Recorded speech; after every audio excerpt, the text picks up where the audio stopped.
बिस्मिल्लाहिर्रहमानिर्रहीम। Welcome back friends, कैसे हैं डियर व्यूवर्स। उम्मीद करता हूँ कि आप लोग ठीक ठाक और खैर खैरियत से होंगे।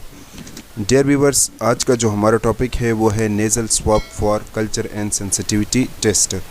अगर आप लोगों को याद होगा तो हमने कल्चर टेस्ट से रिलेटेड काफ़ी लेक्चर एक्सप्लेन किया है, जैसे कि pus culture, urine culture, blood culture, sputum culture, pleural culture, ठीक है ना। काफ़ी लेक्चर मैं एक्सप्लेन कर चुका हूँ।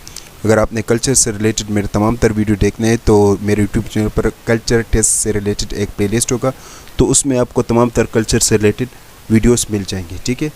तो आज भी इस वीडियो में हम नेज़ल स्वाब फॉर सीएस पढ़ेंगे, जो कि कल्चर टेस्ट से रिलेटेड है। तो चलिए जी, वीडियो को स्टार्ट करते हैं। मेरा नाम है मोहम्मद कामिल ख़ान और आप देख रहे हैं मेरा यूट्यूब चैनल कामी माइक्रोबायोलॉजिस्ट। डियर व्यूवर्स, इस वीडियो के जो मेन कंटेंट है वो ये है कि सबसे पहले हम ये देखेंगे कि नेज़ल क्या है, नोज़, ये तमाम तर चीज़ें हम डिस्कस करेंगे इंट्रोडक्शन में। फिर डायग्नोस्टिक पर्पस हम पढ़ेंगे कि ये टेस्ट क्यों किया जाता है। फिर नेज़ल स्वाब के लिए जो कल्चर मीडिया यूज़ होता है वो हम देखेंगे। रिक्वायरमेंट और प्रोसीजर हम उसका जिक्र करेंगे। जो कॉमन बैक्टीरिया आइसोलेट होते हैं उसके बारे में हम जिक्र करेंगे। इसके अलावा जो है एंटीबायोटिक प्रोफाइलिंग का हम जिक्र करेंगे, बायोकेमिकल टेस्ट का हम जिक्र करेंगे और प्रिकॉशन लिमिटेशन हम देखेंगे।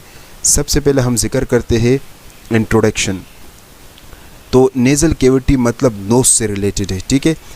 आपके नोज़ में जो एयर फिल्ड स्पेस जो होते हैं, ठीक है ना, नोज़ के बिल्कुल पीछे साइड पर, ठीक है, उसको नेज़ल कैविटी कहा जाता है, ठीक है। ये जो नेज़ल कैविटी होते हैं ना, ये थोड़ा सा वार्म होता है, ह्यूमिडिटी इसमें होता है और ये एयर को फिल्टर करता है जब कभी आप ब्रीथिंग का अमल करते हो, ठीक है। जब आप ब्रीथिंग करते हो और आपका ये फिर आपके लंग्स में बिल्कुल फ़िल्टर एयर चला जाता है, ठीक है। अच्छा जी, इसके अलावा जो है ये ऑल्फैक्टरी रिसेप्टर का एक हाउस है। मतलब ये हुआ कि इस नेज़ल कैविटी की वजह से सेंस ऑफ स्मेल्स भी होता है, ठीक है। नेक्स्ट, नेज़ल स्वाब अब की फॉर सीएस ये क्या है, तो ये कल्चर का एक टेस्ट होता है जिसमें हम नेज़ल कैविटी से सैंपल लेते हैं स्वाब के ज़रिए और फिर उसको माइक्रोबायोलॉजी लेबॉर्ट्री में ले जाते हैं ताकि बैक्टीरिया को आइसोलेट किया जाए, ठीक है। और साथ में जो बैक्टीरिया आइसोलेट हुआ है उसके लिए एंटीबायोटिक वगैरह उस पर लगाकर एंटीबायोटिक सेंसिटिविटी का पता लगाया जाए, ठीक है। तो ये है आपके पास नेज़ल स्वाब फॉर सीएस। अगर थोड़ा सा डायग्रामेटिकली मैं एक्सप्लेन करूँ डियर व्यूवर्स, तो ये आपके पास नोज़ एरिया है, ठीक है ना।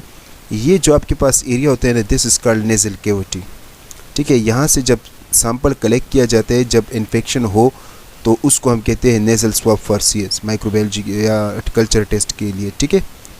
अब डायग्नोस्टिक पर्पस ये टेस्ट क्यों किया जाता है, तो ये टेस्ट इसलिए किया जाता है ताकि बैक्टीरियल पैथोजन का पता लगाया जाए, बैक्टीरियल आइसोलेट किया जाए।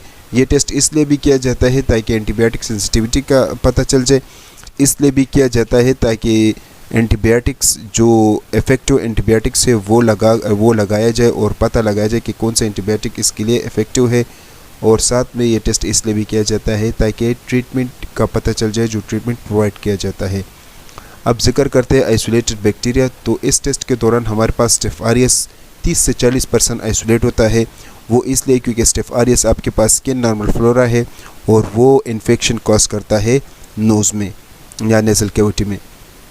स्ट्रेप्टोकोकस नमूनिया 20 से 30% आइसोलेट होता है और ये नमूनिया केस में आइसोलेट, जब नमूनिया हो तो तब ये आइसोलेट हो सकता है। हेमोफिलस इन्फ्लुएंजा जो है ये ज़्यादातर बच्चों में आइसोलेट होता है 15 से 25%। मोरक्जिला कैथरेलस जो है ये आपके पास 10 से 20% और ये भी आपके पास लंग इन्फेक्शन हो सकता है। अगर लंग इन्फेक्शन हो तो फिर नेज़ल कैविटी में इन्फेक्शन आ सकता है। सूडोमोनास एरिजिनोसा, अगर आपका नोज़ मॉइस्ट हो और नोज़ या वो लोग जो कि ज़्यादातर तैरते हैं उसके नाक में पानी चला जाता है, तो उस दौरान अगर इन्फेक्शन हुआ तो उसमें सूडोमोनास एरिजिनोसा के चांसेस हो सकता है। क्लेप्सिला निमोनिया, तो ये भी निमोनिया के केस में आपके पास आइसोलेट हो सकता है, ठीक है। आप कल्चर मीडिया का जिक्र करते हैं तो डियर व्यूवर्स, अगर आपके पास नेज़ल स्वाब सीएस आता है तो आपने उसको blood agar, MacConkey agar, chocolate agar, mannitol salt agar और सेट्रामाइड मीडिया पर लगाना है। ब्लड एगर पर तमाम तर बैक्टीरिया ग्रो कर लेगा, मेकॉन की एगर पर सिर्फ आपके पास ग्राम नेगेटिव बैक्टीरिया ग्रो करेगा, चॉकलेट एगर पर आपके पास जो फास्टिडियस ऑर्गेनिज्म होंगे वो ग्रो हो जाएंगे, मिनिथॉल सॉल्ट एगर पर आप स्टेफ ऑरियस को ग्रो कर पाएंगे, सेट्रामाइड पर आप सूडोमोनास को ग्रो कर पाएंगे। अब हम बायोकेमिकल टेस्ट का जिक्र करते हैं तो सबसे पहले आपने ग्राम स्टेनिंग करना है। इससे आपको पता चलेगा कि बैक्टीरिया ग्राम पॉजिटिव है या ग्राम नेगेटिव है। अगर आपको पता चल गया कि ग्राम नेगेटिव है तो फिर आपने एंडोल करना है कुलाई के लिए, कोकुलेस, कैटोलेस, डीएनएस ये सारे ग्राम पॉजिटिव के लिए है। एंडोल, ऑक्सीडेस और एपीआई टेस्टिंग ये सारे ग्राम नेगेटिव के लिए है, ठीक है। तो इससे आपके पास बैक्टीरिया का पता चल जाएगा, ठीक है। अब हम जिक्र करते हैं रिक्वायरमेंट्स। तो ये टेस्ट जब कभी आप परफॉर्म करेंगे तो आपको चाहिए इथेनॉल, आपको चाहिए वायर लूप, आपको चाहिए पर्सनल प्रोटेक्टिव इक्विपमेंट्स, आपको चाहिए स्पिरिट लैम्प, आपको चाहिए कल्चर मीडिया। इसके अलावा आपको चाहिए इंक्यूबेटर, आपको चाहिए एलएफएच मशीन, आपको चाहिए ऑटोक्लेव, एंटीबायोटिक डिस्क और कल्चर स्वाब। प्रोसीजर कुछ है कि सबसे पहले आपने कल्चर स्वाब से सैंपल को कलेक्ट करना है, फिर वायर लूप उठाकर उसको रेड हॉट करके उससे स्ट्रिकिंग करना है, लेकिन ज़रूरी है कि स्वाब से सबसे पहले आपने बेस बनाना है, ठीक है। नेक्स्ट आपने क्या करना है, नेक्स्ट फिर आपने करना ये है कि आपने प्लेट को इन्वर्टेड पोजीशन पर इंक्यूबेट करना है 24 से 48 घंटे के लिए। और फिर आपने क्या करना है, आपने बैक्टीरिया ग्रोथ देखना है। अगर बैक्टीरिया ग्रोथ आता है तो फिर आपने दे देना है, अदरवाइज़ बैक्टीरिया ग्रोथ नहीं है तो फिर नो ग्रोथ रिपोर्ट दे देना है, ठीक है। बैक्टीरिया ग्रोथ आ गया तो फिर आपने फिर आपने बायोकेमिकल टेस्ट लगाना है और एंटीबायोटिक टेस्ट लगाना है। उससे आपको पता चल जाएगा कि कौन सा एंटीबायोटिक इफेक्टिव है, ठीक है।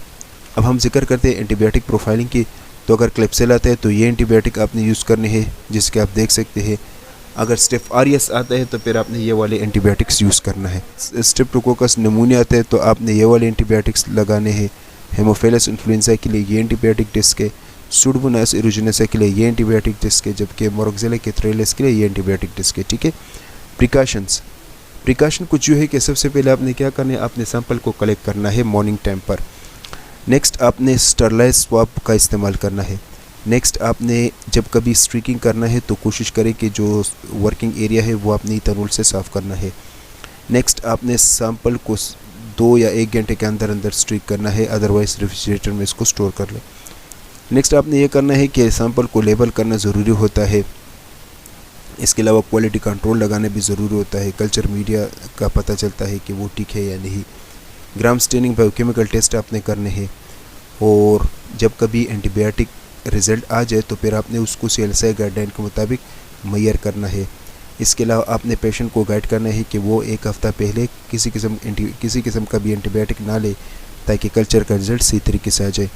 और अगर इसमें कुछ कंटिमिनेटेड बैक्टीरिया फंजाई है तो आपने उसको इग्नोर करना है। CS के लिए आपने पेशेंट का हिस्ट्री एज 6 लाजमी लेना है। लिमिटेशन क्या है, इस टेस्ट के दौरान जब कभी हम सैंपल लेते हैं तो पेशेंट अनकंफर्टेबल फील करता है, ठीक है। इस टेस्ट के दौरान कभी कभार हमारे पास चूँकि स्किन पर नॉर्मल फ्लोरा होता है तो हमें ये पता नहीं चलता कि अब स्किन नॉर्मल फ्लोरा है या पैथोजेनिक बैक्टीरिया है, ठीक है। इसके अलावा जो है इस टेस्ट के दौरान अगर पेशेंट एंटीबायोटिक लेता है तो बैक्टीरिया का ग्रोथ नहीं आता है, जिसकी वजह से एक नेगेटिव रिपोर्ट चला जाता है। इसका मतलब ये नहीं हुआ कि बैक्टीरिया मर गया एंटीबायोटिक से, नहीं। इसका मतलब ये हुआ कि एंटीबायोटिक लेने से बैक्टीरिया का ग्रोथ सप्रेस हो जाता है, लेकिन कुछ ही देर बाद वो दोबारा ग्रो आ जाती है और फिर क्या होता है, फिर दोबारा इन्फेक्शन होता है, ठीक है। तो लिहाजा पेशेंट को गाइड करें कि वो 1 हफ्ते एंटीबायोटिक ना ले। इसके अलावा जो है आपने 24 से 72 घंटे ये टेस्ट लेता है। इसके अलावा जो है ये एक्सपेंसिव मेथड है। इसके अलावा जो है इस टेस्ट के दौरान स्पेशल टेक्निक्स की ज़रूरत होती है। इसके अलावा इस टेस्ट में पैथोजेनिक और नॉन पैथोजेनिक बैक्टीरिया को आइडेंटिफाई करना भी एक चैलेंज होता है। और इस टेस्ट में जो लिमिटेशन होता है वो ये भी है कि इस टेस्ट में चूँकि आपके पास फास्टिडियस बैक्टीरिया होता है तो उसको आइडेंटिफाई करना एक टफ़ टास्क होता है, ठीक है। उसके लिए मुख्तलिफ़ किस्म के टेस्ट किए जाते हैं, जिसकी वजह से बहुत सी लेबॉर्ट्री जो है वो उसको इग्नोर करते हैं, तो एक गलत रिपोर्ट पर जनरेट हो जाता है। तो this is all about the nasal swab for CS। बहुत बहुत शुक्रिया डियर व्यूअर्स देखने का। वीडियो पसंद नहीं है तो इसको लाइक कीजिएगा, शेयर कीजिएगा और चैनल को सब्सक्राइब कीजिएगा। जहन में कोई भी सवाल है तो नीचे कमेंट सेक्शन में करें ताकि मैं जवाब दे सकूँ। तब तक के लिए इतना ही। अपना ख्याल रखिएगा। अल्लाह हाफ़िज़।